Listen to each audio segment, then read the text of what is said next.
Good morning, children. So today I am going to start the poem Amanda. I had done a tiger in the zoo first, and this is the second poem that I am going to take up with you. See, before we start a stanza-wise reading of this poem, let me give you the central idea of the poem or what the poet is trying to say here. See, the poem addresses the issue of children's growing up and their upbringing. Understood? The children's growing up and their upbringing, and it highlights the struggles of a child. It highlights the struggles of children.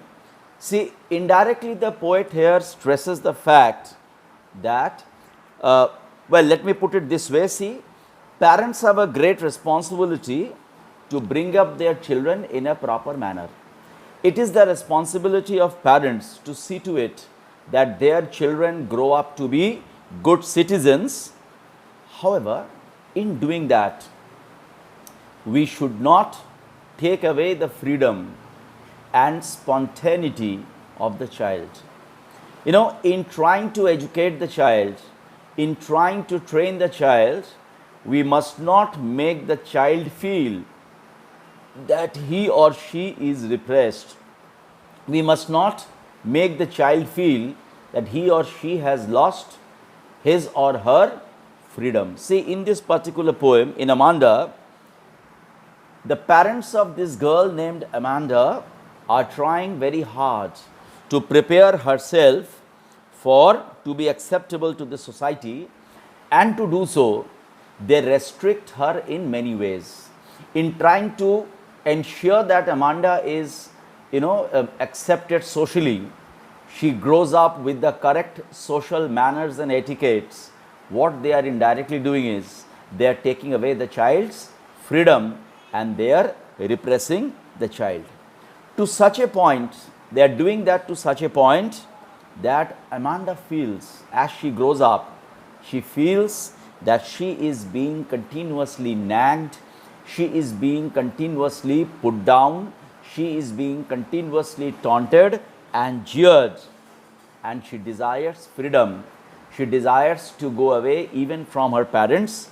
Therefore, what the poem is trying to stress is that we should somewhere strike a balance between what we are trying to teach and how much we should teach, in what way, and the extent of freedom that we should give the child for her proper growth. And that is one aspect which we, when we keep on correcting children, when we keep on teaching them things, this is one very important aspect that we do not keep in mind, and that is the child does require a certain amount of freedom so that the spontaneity in her natural tendencies are not killed altogether.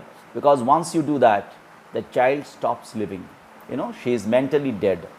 Now let us go into the poem. See, in the very first stanza, we find Amanda's parents instructing her and restricting her. They say, "Don't bite your nails, Amanda. Don't hunch your shoulders, Amanda. Stop that slouching and sit up straight, Amanda." So what they say, Amanda, daat diye knock kadbena. Don't hunch your shoulders. Hunch means to raise your shoulders and put it forward like this. This is called hunching. And slouching means to sit lazily with bent back, not to sit straight. That is slouching. So Amanda's parents prohibit her, stop her from biting her fingernails. They point out that she should not be hunching or sitting in a slouching manner. Rather, it is more proper. It looks better if one sits with their back straight. See, there is absolutely nothing wrong with these instructions. Indeed, we should not bite our nails. We should sit with a proper posture. There is nothing wrong with this. But what is wrong here is the manner in which the instructions are given. There is no love. There is no understanding. But there is, this exclamatory marks that you find at the end of each line shows that the instructions come with great sternness. The instructions come in a manner of scolding. The instructions come in a manner where the parents seem to be taunting her, pointing out her mistake, jeering her, nagging her, and that is what irritates Amanda. Okay, so it is quite insulting to Amanda that her parents seem to be taunting her for not doing these things. It appears quite insulting for Amanda, and therefore the methods of teaching, what is being taught is not wrong. These are very proper things to be taught. But what is wrong here is the method in which it is being taught, because instead of being sympathetic, instead of being loving, the parents are shouting at her. They are shouting at her in a manner as if they are pointing out her mistakes publicly. They are jeering her, taunting her. That makes Amanda feel insulted and angry. So now, to get rid of this, in her imagination, in her mind, Amanda tries to escape from this situation and go away to a land of her imagination where she feels she will be free from this constant nagging of her parents. ठीक है? So what Amanda says, there is a languid emerald sea. Languid means relaxed and peaceful. Emerald is green in color, where the soul is only lonely, only one. Inhabitant means a person who lives at a certain place is me, a mermaid drifting blissfully. You know what's a mermaid? I am sure you know a mermaid. Mermaid is a mythical creature. The top of her body is like a woman, but the lower half is of that of a fish. So, Amanda feels so irritated and nagged by her parents constantly pointing out her faults that she wants to, escape her world and go to a world of her imagination where she is a mermaid living in an emerald sea. The peaceful sea stretches all across. There is nobody or nothing to disturb her peace, where she can swim right and left, slowly, at her own pace, peacefully, she can swim around. So the world where Amanda has transported herself in imagination quite clearly brings out the desire for freedom, the desire to be on her own, the desire to do her own things, the desire not to be nagged at all times. We come to the next stanza. Once again, Amanda's parents are back to questioning her and instructing her. Did you finish your homework, Amanda? Did you tidy your room, Amanda? I thought I told you to clean your shoes, Amanda. Once again, we are back to the nagging part. Okay? So here her parents ask her, we are back to her physical world, we are back to her real world again. And Amanda's parents keep on asking her whether she has finished her homework, whether she has tidied her room, whether she has cleaned her shoes according to their instructions. Once again, the tone in which the questions, these are the things that a girl should learn to do by herself. Absolutely nothing wrong.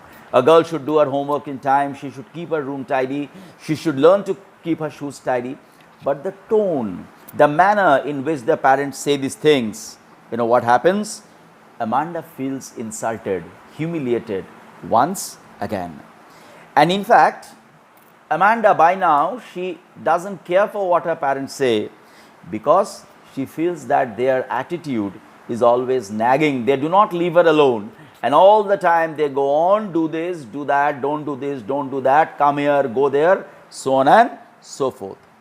See, the tone of the parents, the tone that is adopted by the parents to convey to Amanda what she should do is, again, as I told you, is not a tone of love, is not a tone of understanding, is not a tone of sympathy.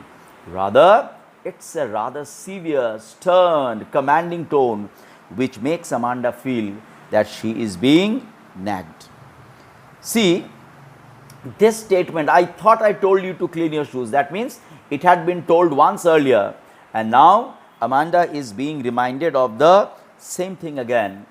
And see, once the child begins to feel that I am being nagged, I am being told the same thing, the child becomes angry and obstinate, and she becomes determined not to follow these instructions. So the parents are actually achieving exactly the opposite of what they want to achieve. Don't eat that chocolate, Amanda. Remember your acne, Amanda. Will you please look at me when I'm speaking to you, Amanda? So, again, a set of instructions. This poor little girl likes to eat chocolates, but her parents are angry with her for that because she has got pimples. And they say, do not eat so many chocolates. We have told you not to eat so many chocolates. This will worsen your pimple. Now, what will happen if it worsens Amanda's pimples? What will happen if Amanda has pimples? She will look bad. If she looks bad, so here you see, here you just think of it. If Amanda looks bad, her parents feel that this will be embarrassing for them, that their child does not look good, maybe as some other children. So Amanda has to sacrifice her desire, her liking to eat chocolates so that she looks outwardly, her appearance is outwardly good. See, are the parents wrong if they think about the outward appearance of their child? Absolutely not. Every parent will want their children to look very loving. But the point is, are the parents thinking about Amanda looking good, or are they thinking about social acceptance of Amanda? আমি যেটা বলতে চাইছি, আশা করি বুঝতে পারছিস, দেখ, যে কোনো বাবা মা চাইবে তার শিশুদের দেখতে সুন্দর হোক, কিন্তু এখানে প্রশ্নটা কি, ওর বাবা মা চাইছে ওর যেন পিম্পল না হয়, ওকে যেন ওর আউটওয়ার্ড অ্যাপিয়ারেন্সটা যেন সুন্দর হয়, because of the society. So the pressure of the society is forbidding, stopping Amanda from doing what she likes, that is the freedom to eat chocolates. By this time, so many instructions, stern instructions, angry instructions, pointing out only what Amanda hasn't done. Have you heard a single word of praise so far that Amanda, you have done this thing? No. It is only Amanda, don't do this, you haven't done this, we have asked you to do this, you haven't done it. And the tone is so insulting, so humiliating, so taunting, that by now Amanda is totally nagged. And she doesn't want, she has grown obstinate, she doesn't want to pay any attention whatsoever to what her parents say. And she totally ignores them by now. She has lost all interest in what her parents are saying. And this attitude of Amanda, that Amanda is not paying attention to them, Amanda is not listening to them, this does not escape the eyes of her parents. And they say, okay, now in this stanza, once again to escape the nagging attitude of her parents, Amanda seeks freedom in her mind, and so she transports herself once again to a world of imagination. And she imagines herself to be Rapunzel. Now, who is this Rapunzel? Rapunzel is a female character, is a heroine of a German fairy tale. It is said that Rapunzel had been locked up or confined in a high tower.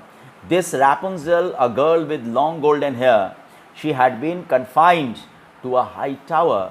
Now, if you are confined to a high tower, where you do not get to meet anybody, where you do not have a social life, will you love it? You won't.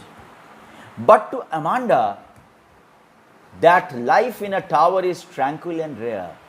That life in a tower, she loves that life in a tower because she feels that she will be alone there, without parents at her back to nag her constantly. And there, I'll certainly never let down my bright hair. So Rapunzel had very long golden hair, which she had, hung down from the tower, and with the help of that, she had escaped her solitary life from that tower. But Amanda feels, if she had the opportunity, like Rapunzel, to live in this tall tower, in solitary confinement, all alone, away from her parents, she would love it. She would love that opportunity. She would welcome it with open hands. And she would never escape from that tower, because there she could live a solitary, lonely life as she wanted, free from all the nagging and instructions and commands of her parents. By now, obviously, Amanda is lost in her own world. She is not paying any attention. She is the least interested in what her parents are saying. and her parents notice the fact that Amanda is not listening to them, and they say, "Stop that sulking at once, Amanda." Sulking means being in bad mood. Amanda, why are you in bad mood? Are we, what they mean to say is, are we saying something wrong? What makes you in such bad temper? Why are you not paying attention to what we are saying? You are always so moody. Amanda, you are always moody. You are never in a good mood. Anyone would think I nagged at you, Amanda. Once again, the mother is not sympathetic to Amanda. If she finds that Amanda is not in a good mood, Amanda is sulking, it should be her responsibility to find out why it is so. Why Amanda is sulking?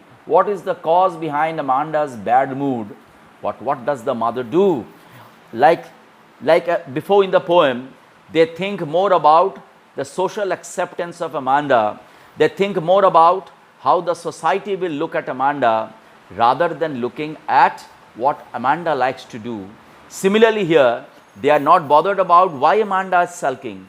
They are not bothered about why Amanda is in a bad mood. They are bothered about their own social, what society will think of them. They are scared that seeing Amanda in a bad mood, the world might think that Amanda's mother has been nagging her constantly, and they might form a bad opinion of her mother. And because of that, therefore, to keep up the social pretense, to keep up the show, Amanda has to be happy. Amanda has to put up a cheerful appearance, although she is totally put off. She is totally irritated by the nagging attitude of her parents. So this is the poem. So at the end of the poem, what do we learn? We learn the fact that it is essential that parents should teach their children social etiquettes and manners, but there has to be a balance. How much of children's behavior we have to control, and what extent of liberty we can give them. And the parent who can strike this balance is the parent who is successful. The parent who can strike this balance is the parent who can really give his or her child the right lesson without putting off the child, without the child feeling that she or he is being nagged. Okay, that's all for this poem. Go through it, go through the video. Any problem, please give me a call and clarify your doubts. Okay, good day. Have